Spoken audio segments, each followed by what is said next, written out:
All right. What's up, everybody? We're a few minutes early, but welcome to A Flair for Toys. If you don't catch this live, you can always catch it. It'll post in like 12 hours later. So around 8, 9 o'clock tomorrow, I will get it posted. So if you missed it, but welcome to Beef Tips and Topics. And tonight, we're going to talk wrestling. We talk a lot of wrestling. Sometimes we talk figures and other things. We'll touch on a couple subjects if I could talk today. But the main thing we are going to talk about today is I want to know what's up, D Dub? What we're going to talk about is who had the best promo you ever saw, and also who was the best at promos in general. Now, that can be different because just because it was the best promo, that doesn't mean they had a lot of other ones. You know, so it could be that. We're gonna get it started. We're gonna give a few minutes, but let you think on that. Let everybody get in here, and I'm gonna run down a list I've got of some that should be toward the list, and then I'll eventually tell you who I think. I have two number ones, and the only reason I have two number ones is because for two different things. One, to me, I think it was probably the greatest promo I saw at that time in my life. And the other one, because of what it did for the business. So, uh, we can go ahead and talk about some other ones before I get to the best ones. But just remember, I have two and for two different reasons. Uh, but people that are going to be on this list, CM Punk has got to be on this list. The pipe bomb, I think some people made it out to be more than what it was. I still think it was great, but I think there's some better than that, and we'll get to that down the road. But CM Punk is a great promo every time. He may have had some, if not the most, good promos of all. The dude can just talk. You know what I mean? Um, the other ones are Dusty Rhodes. We all know Dusty Rhodes is a great promo.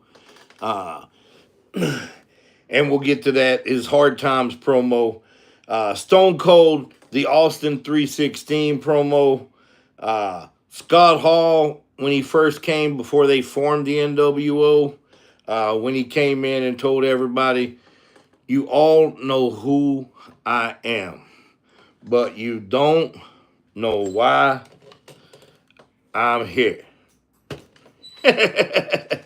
So that was really good too. Randy Savage, yes, of course.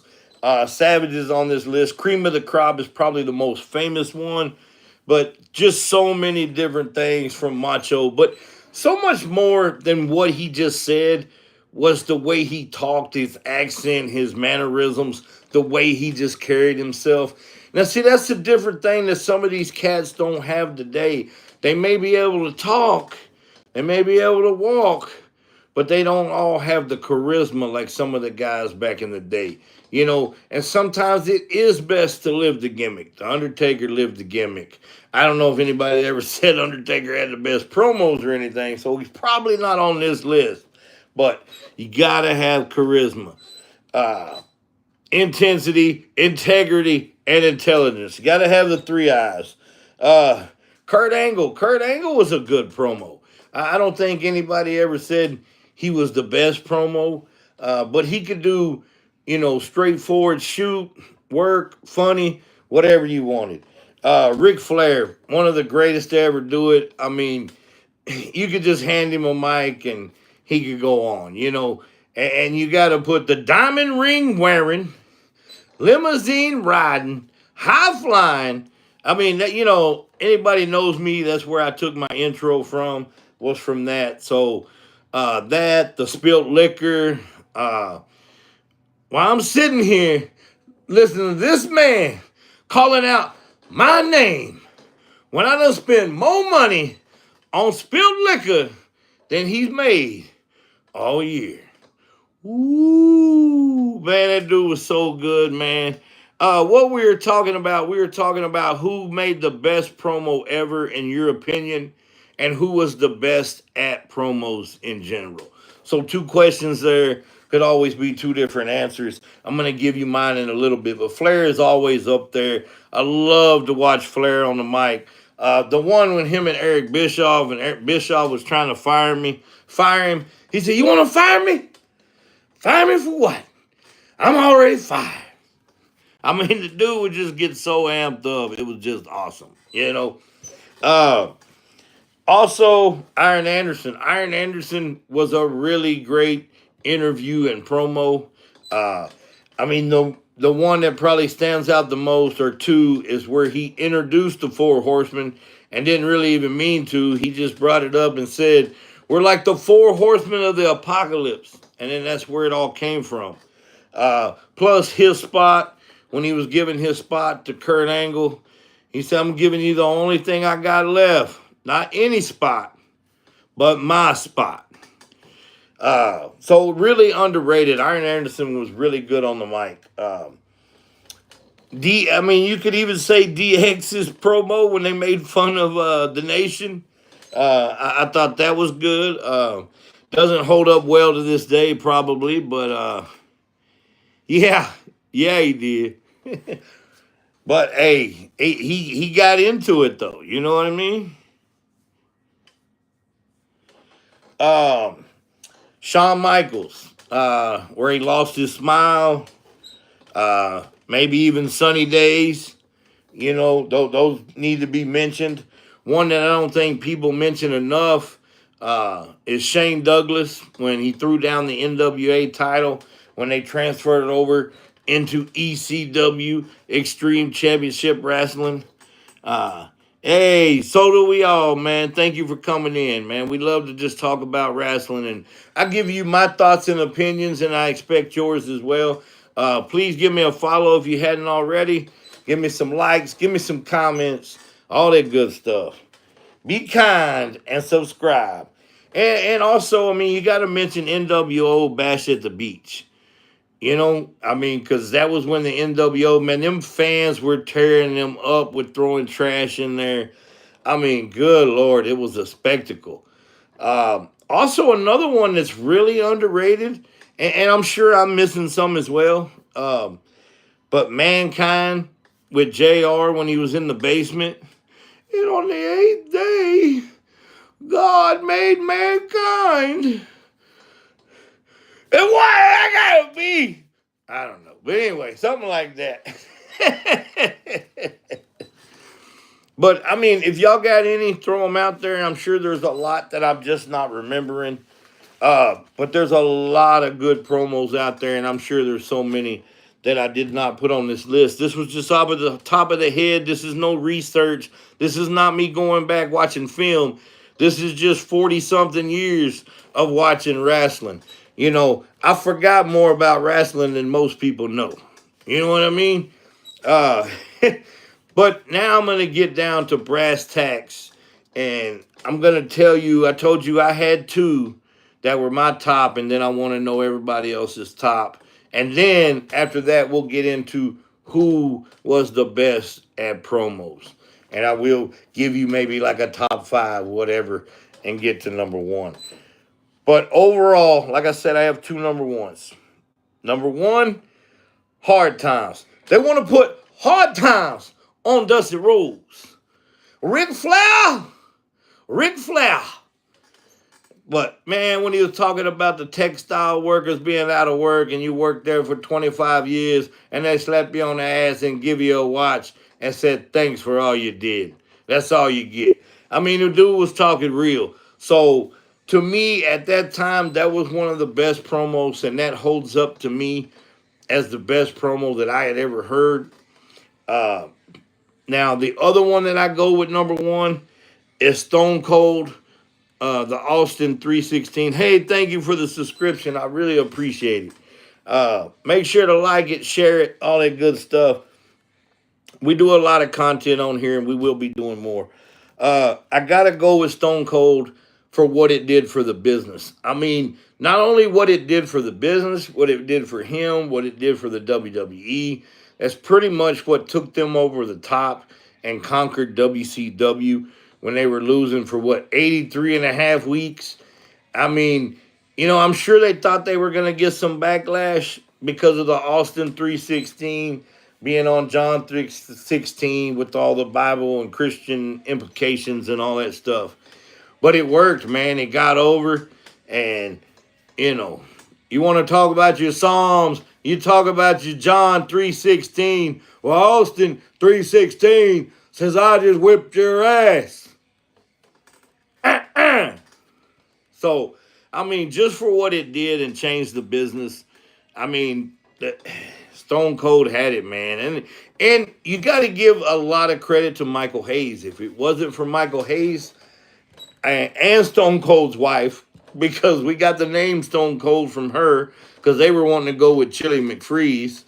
But then Michael Hayes letting him know when he came back from the hospital getting sewed up what Jake had wrote about him, helped him with the stunner and all that kind of stuff. So Michael Hayes had a big trajectory on where Austin's career really went. Um, yes, yes. See, I didn't mention that. I mentioned DX a time or two, but yeah, that was really good. Uh, I would like to go back and watch that again. That was funny stuff. I mean, I always liked DX better when it was the New Age Outlaws and them with it. But Sean, Triple H, China, and Rick Rude did have some good stuff. They were always clowning around and just being adolescent, funny people. Good stuff there. So, that's who I have to go to right there.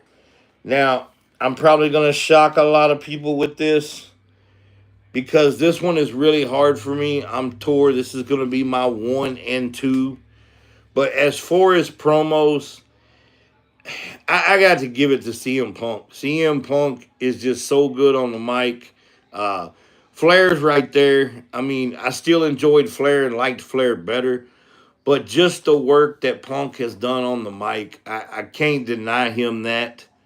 Uh, Another person that is good on the mic, I don't know if he's necessarily good at, you call him promos. He's really just cutting down people. The Rock was really good at cutting promos too. I don't want to leave him out. The Rock was really great too. Uh, but Enzo Amore, man, that dude can get you hyped, get you going. Bada boom, bada bing, all that, man. That dude is clever. He's quick with it. He's great on the mic. Hey, I appreciate that. Yeah, I mean, and I'm a big Flair fan, so it is hard for me. But I tell people this a lot of times, and a buddy of mine I talk to a lot, and he actually helps me, gives me ideas on some of this because he tells me stuff he'd like to hear about and think y'all would like to hear about. He's the one who gave me this topic. But I was telling him how I felt about Seth Rollins the other day, and he's a big Seth Rollins fan. But after I told him and explained to him and I laid everything out, he watched it and he was like, you know what? You're exactly right. What's good, my man? How you doing? Welcome in. Hey, mama. Welcome, welcome. So yeah, man. I mean, I try to always be this way, guys, whether it's with my football, with my wrestling. I know how to separate being a fan and being honest, you know, and we're always going to kind of lean a little more to our favorites. So that's why it was hard for me not to pick Flair. But just looking at it all, I mean, CM Punk, he could go out there with anybody even trying to pull a shoot on him, and he just take the mic and run with it.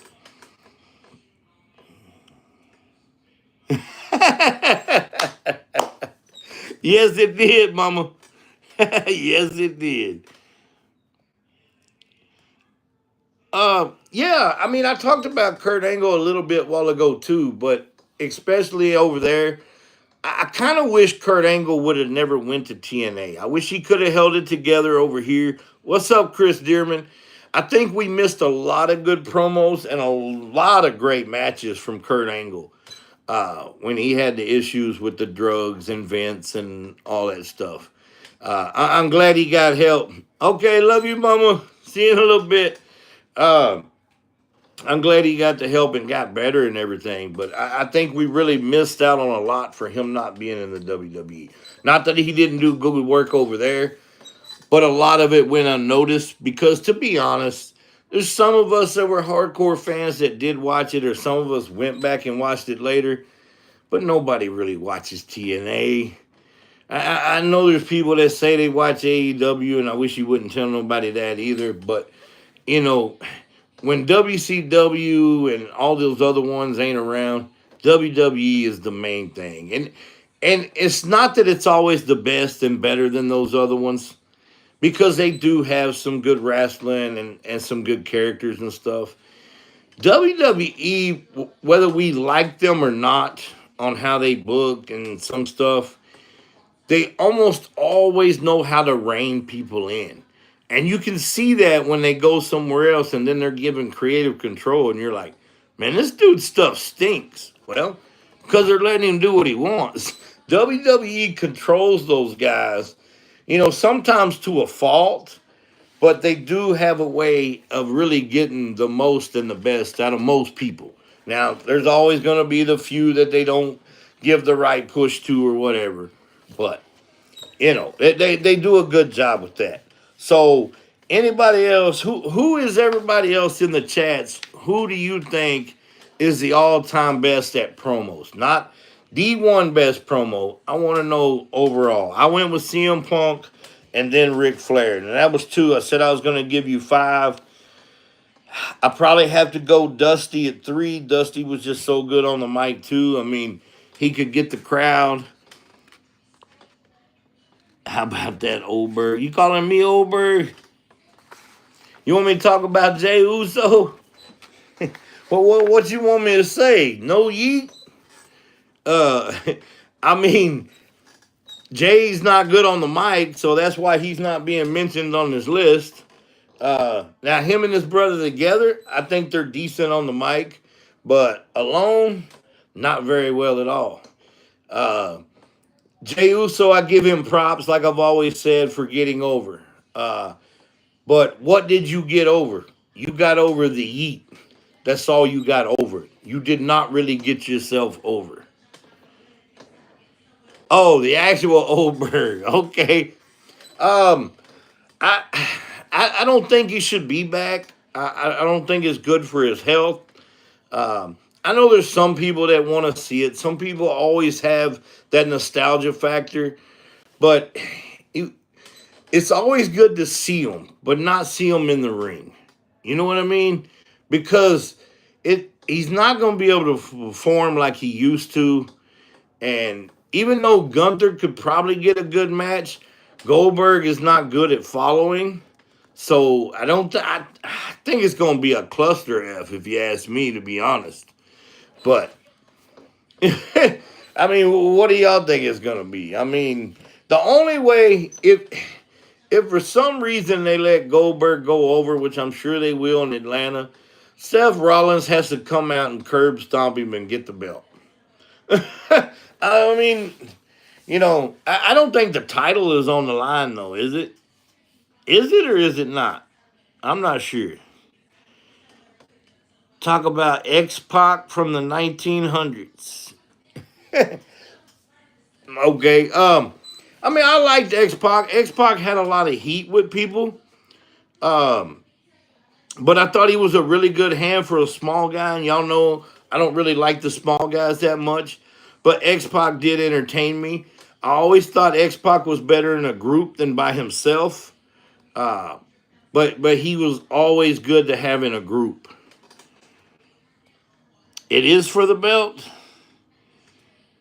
Okay. Oh, man. Man, I don't get that. I don't get why. I mean, they put it on Cena, but Cena's not as old as Goldberg, and Cena has earned it for what he did. Goldberg never put in that much work. Goldberg was just a showcase, a brute force guy. Bret Hart, I got you, man. Bret Hart, what can I say about Bret Hart? He's the best there is, the best there was, and the best there ever will be until that man named Bill Goldberg kicked him in the head.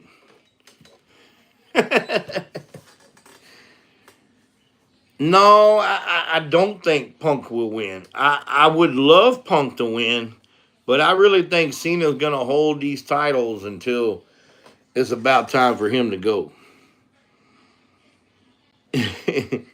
Yeah, man. Come on. Don't spam the chat, guys. We got you. Uh, but I know there's so many more promos. Now we got to just talking about regular characters. But Bret Hart is in my top five of all time wrestlers. I mean, on the mic he was decent, but in the ring he was excellent. I mean, there's no other way to say it. Oh Lord, Lizard Boy, I don't want to talk about Lizard Boy. Talking about Lizard Boy is like talking about Orange Cassidy, a waste of my breath. Uh, Kane, man, I talk a lot about Kane, maybe not as much. I really will give Kane the respect and the fans out there for really taking a hold of Kane. I've never really thought there were that many Kane fans out there until I started this channel, and I found a lot of them. Um, but I always give Kane his props, him and the Undertaker, because I don't know two other individuals that could have took those gimmicks and made those careers last as long in those gimmicks. I mean, come on, guys. Those weren't the best gimmicks to be. One's a dead man and one's a dead brother. I mean, that was burned up from a fire and all this other stuff. So, for them to get that over and have the longevity and career, and they always tweaked it just enough in their character to make it different. I mean, the Undertaker, go back, look, that's why he's had so many toys. How many times he changed his look? I appreciate that. Thank you, my man. I do appreciate that.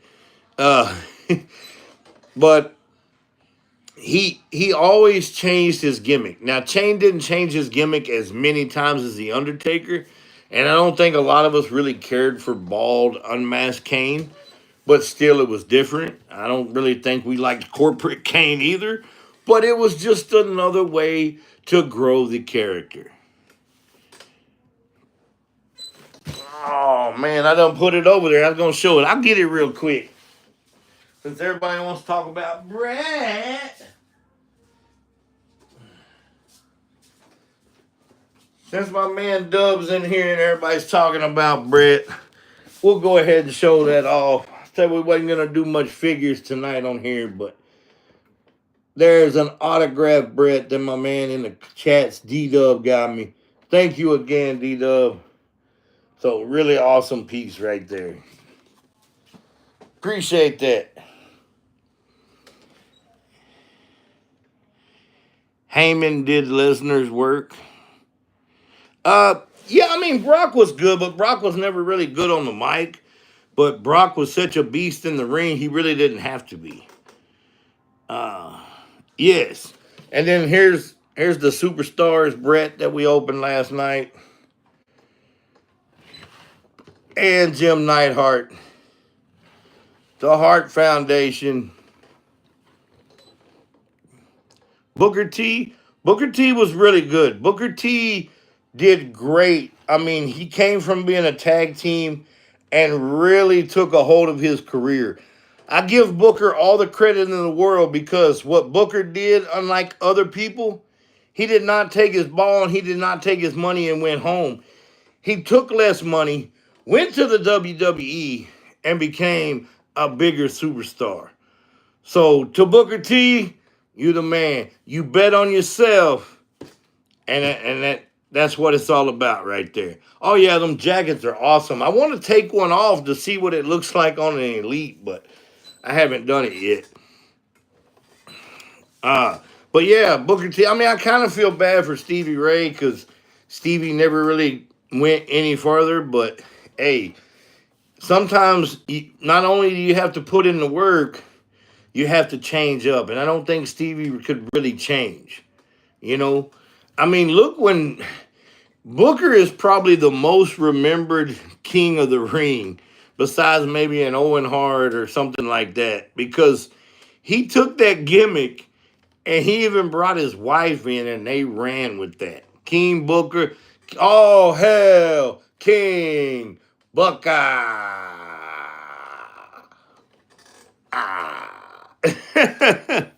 I mean, it was great. Hey, thank you. Yeah, man. And speaking of King Booker is sitting right up there. Yeah, I don't either, man. There's no need for that, but I don't really want to get on the whole Swerve thing because besides the song, I really ain't got nothing for Swerve. Just a little personal kind of grudge. I've told the story before, but I was at Lexicon and he was there, and I wasn't even gonna get in line, but I was walking by, and you know the whole gimmick: whose house? Swerve's house. So I just said, "Whose house?" And the dude just gave me this look like I had a pile of steaming turds coming out my mouth. I'm like, dude, this is your freaking gimmick. Don't look at me retarded. But anyway, Hogan. I understand all the heat behind Hogan, but Hogan really did help wrestling to a point. I know he did hold some wrestlers back, but you still had to give him for what he did for the business. You know? So, I mean, I still got to give him for what he did. I never was the biggest Hogan fan. I always thought he was a heel, you know. I was a Warrior fan until I realized, man, this dude can't do nothing but adrenaline and, you know, "Rah, the old W Warrior, who the hell is the fire?" But, you know, hey, it got people going, man. When that music hit, he came out and it was on. So, yes, I really respect Jake the Snake, not for all the stuff he did with the drugs and everything. I wish he wouldn't have had them issues, but if you know the backstory to his life, you can understand some of it. Um, but his psychology in wrestling was just on another level than other people's. He should have had at least a title run or two, at least an intercontinental title run, I think. But I just think they couldn't trust him with the belt. You know, they were afraid he'd end up at some sea house or something somewhere. You know, I don't think he tried to ruin his career, but he did want to knock him down a peg because he felt the Undertaker was coming. Hogan did not want to lose his spot to a younger guy. But it didn't hurt. I mean, look, it didn't hurt the Undertaker. Look at the Undertaker. You know what I mean? But yeah, I mean, I think he deserved to run at least as an Intercontinental champ. I mean, go back and just watch his promos. I'm not saying they were the greatest, but just his style, his psychology, even his wrestling. I mean, he had such a psychology and a gift about it that, that's what I keep saying is missing from wrestling, guys. People think all it is about doing the moves. It's not whether you can go in there and do a Canadian destroyer or a suicide tuxedo, whatever Extragon calls it, or Ectragon, or whatever his name is. Oh, and he's gonna do a two-piece suicidal tuxedo. Oh, and I don't know why I'm out of breath because Kenny Omega's my face. Oh, shut up. Get out of here. God dang.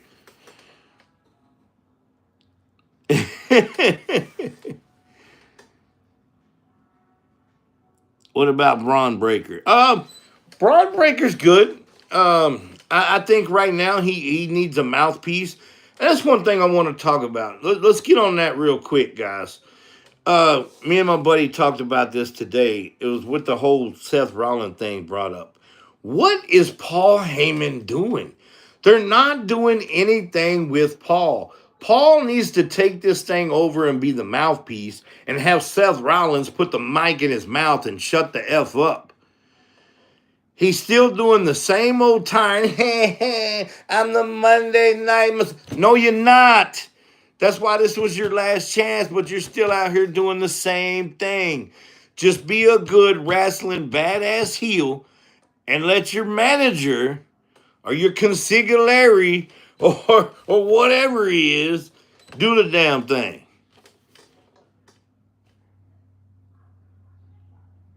Yeah, he did. But man, Steamboat was great too, man. And, it's funny that when you talk about the best, Steamboat doesn't get brought up enough. if you ask people their favorite matches of all time, two that always get brought up is Steamboat versus Savage and Steamboat versus Flair. But then when you talk about greatest of all time, Steamboat's name's never in there.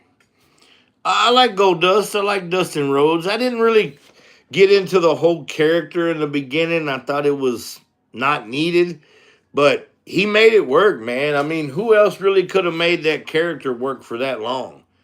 So you got to give Dustin Rhodes credit too, man. He's a bully. That's just his character, man. Well, now he may be part bully. His daddy and uncle were some bullies too. I mean, they used to bully people in the locker room and stuff, but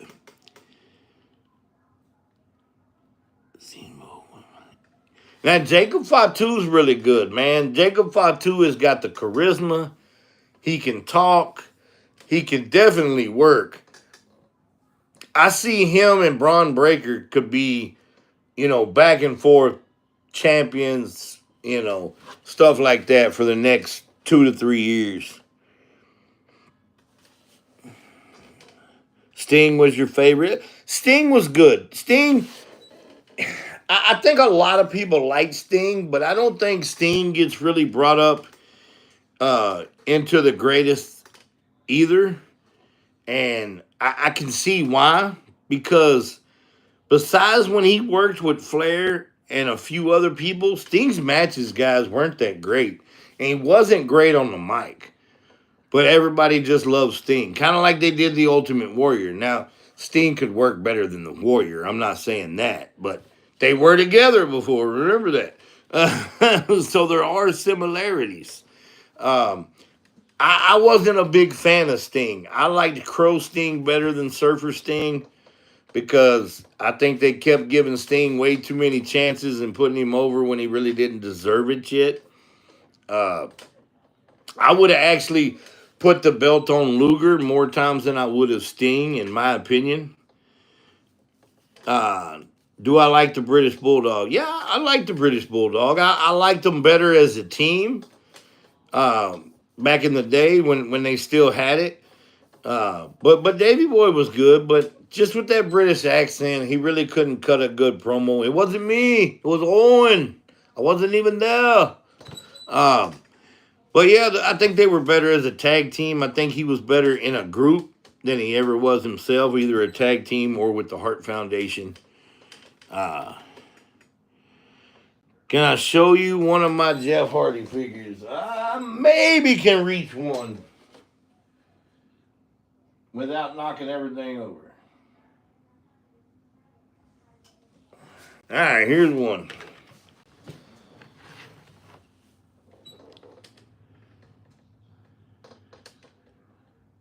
Oh, that's nice.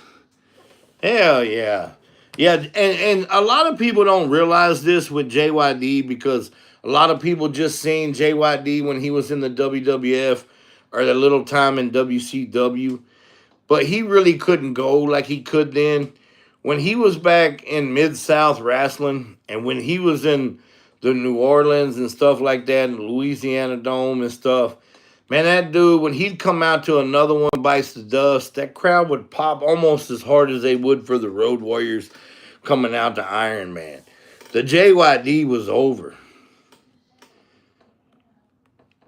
Oh, okay. Yeah, this is a really cool one. I do have more Jeff Hardys. I've got the Ring of Honor Hardy Boys, and I've got the New Brood Hardys and stuff like that. But they're not open. They're still in the packages.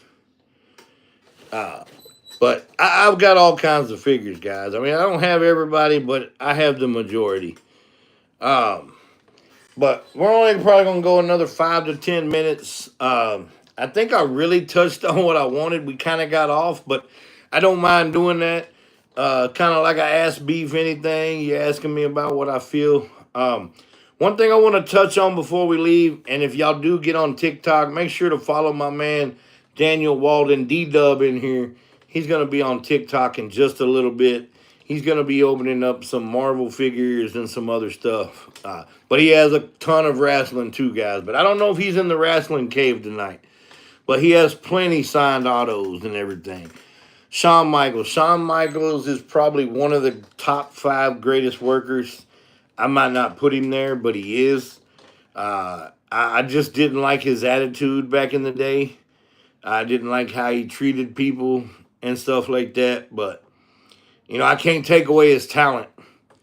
I just wish him and Brett could have got along. There's just so much more money those guys could have made together than apart. And maybe if they could have worked something out, we wouldn't have never lost Brett to Goldberg. If you know what I mean. My favorite wrestler of all time is the Nature Boy Ric Flair. I've just ever since I was a kid, just the flamboyant, all the money and the limousine riding, the high flying, all that stuff, man. I just love the way he carried himself. Champagne, long limousines, long limousines. Hey, what's good, country? How you doing, man? Thank you for stopping by, man. He's in the nerd cave tonight, so he's not in the wrestling cave. Yeah, I mean, a lot of people loved Ric Flair. I mean, he gets a lot of heat nowadays, and sometimes, I mean, he says JR's doing stuff for attention, but Flair, you do stuff for attention too. So come on, my man. That's like the pot calling the kettle black. Woo! Do you like the Boogeyman? The Boogeyman is great. I don't know if he was the best wrestler, but he had a really good gimmick. He did it well. I actually met the man. Me and my wife took pictures with him, and he was just so fun. Hey, let's stand like this, and you hold the staff, and you do this, and it was just a great experience. He's a really good dude. I'm doing great, man. I'm doing great. We're gonna go check out Dub here in a minute over on the Tickety Talk. The Boogie movie? I don't know what that is. But I like the Boogeyman. Yeah, the Boogeyman's cool. Now, I still think Papa Shango was a better character than the Boogeyman. I mean, it was a little different, but kind of the same. But Boogeyman movie. Uh, I don't know which one. I think I know which one you're talking about, and I've seen it, and it was all right. But none of that shit bothers me. If y'all don't know, I ain't scared of shit. Uh, but we probably got about 9 more minutes or so. So if you got any questions, ask them. The Miz. I respect the Miz. I never was the biggest fan of Miz. I like his song. I like some of the things he's done.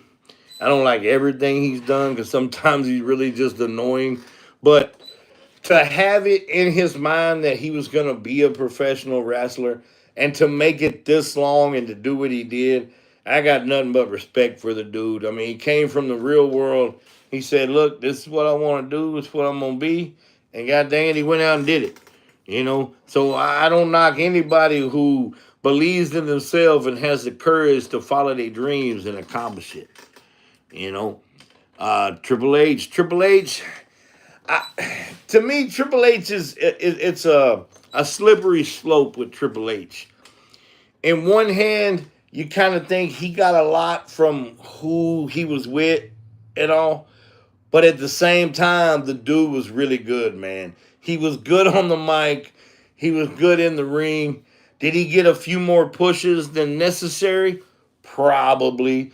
But come on, man. At least he's not Eric Watts. If y'all know who Eric Watts is, he's not David Flair. I mean, people that were given opportunities that didn't have a lick to offer. Uh, uh, I think it was kind of cool. I'm not really a big yeet person, but I am 4 letters, one word. Ooh, beef. Now I'm down with that. Are you down with that? The Puppet Master. Are we talking movies or are we talking wrestling? Man, you're confusing me. But if you're talking about the old movie, I thought it was all right back in the day. It probably doesn't hold up well now. Y'all probably will like my opinions on wrestling better than you do movies. I'm really very picky at pretty much everything. Uh, I don't like a lot of stuff as much as everybody else does. Okay, you're gonna have to tell me who the puppet master was then, because I guess I'm not remembering in wrestling. Who was the puppet master? How about Karen Cross finally getting booked? I don't know if you saw in my videos. I put out a video the other day about Karrion Cross. I think they should give Karrion Cross the spot as the leader of the Wyatt Six. And I think you could bring up some backstories to tie it into Bray Wyatt and make it work. Even though I had people want to comment and it don't work if it ain't Howdy because he's Ken. He's got to be Ken. No, he doesn't. Who said he had to be Ken? Y'all are putting way too much stock into this, guys. For one, this is all make believe and scripted. So, I mean, I don't get where some fans come from sometimes. But yes, I actually went to Royal Rumble 2020. If you pull it up on Peacock and you watch, especially in the men's Rumble, if you watch about halfway down the ramp, you'll see me right next to the rails. I am right there. You see me all over that thing. Kurt Angle. I think Kurt Angle's great. That's another one. And I've said this before. I think his time in TNA hurt him. I think if he wasn't in TNA and had all those years back in the WWE, I think he would be mentioned a lot more than he is now as one of the top five greatest. But if he is talking about Kevin Sullivan was good. A lot of people don't understand a lot of the work he did. I don't really. I like the gimmick of the Dungeons of Doom, but the way they made it too cartoony, I didn't really care for. But when he was in Florida and stuff like that, he did a lot better stuff. But Kevin Sullivan was a good booker. I would take Kevin Sullivan as my booker over Tony Khan any day. Andre the Giant. He was I don't want to say a spectacle, but he was an attraction, you know. As long as you weren't seeing him every day, it was great to see him here and there. Exactly. I think you could let Alexa Bliss go because she doesn't want to do the gimmick anyway. You let Karrion Cross take over. Maybe bring in another character or two. Bring in Scarlett. I would bring in Aleister Black as my muscle. I'd get rid of one or two of them other, Rudy Poots they got. I would get rid of Nikki Cross. I don't buy the whole Nikki Cross thing. That's just me. Uh, yeah, but can you really say that because nobody saw him? I mean, that's what I'm saying. He probably did, Chris, but not that many people got to see him. But I don't know because that match between him and Michaels, his feud with Benoit. I mean, I don't know. I mean, I know him and Samoa Joe has some good stuff going, but man, that match he had against Shawn Michaels, that is probably up there in top five matches of all time. No, I'm not big on Braun Strowman.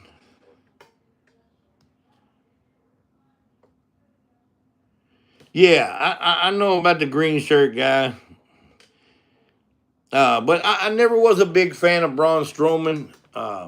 He's just a big old giant dude. I mean, I think he could have been used a little better, especially when he was in the Wyatt family. He should have been used better. Uh, no, he has some good matches with AJ too. Bray Wyatt.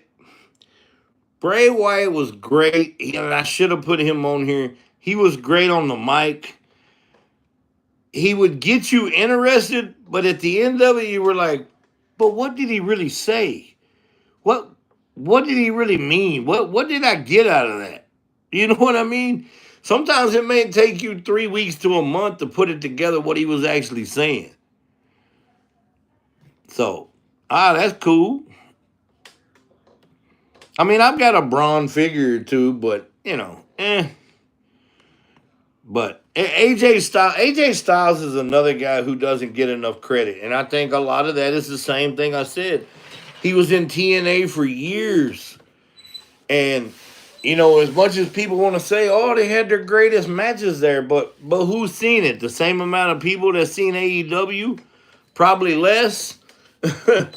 you know, 600,000 a week. You know, to where in WWE you're getting 2.1 million, 1.2 million, and plus it's easier to watch, especially now. Which I don't think you. I wish you could get the TNA on the Peacock. That's what I wish.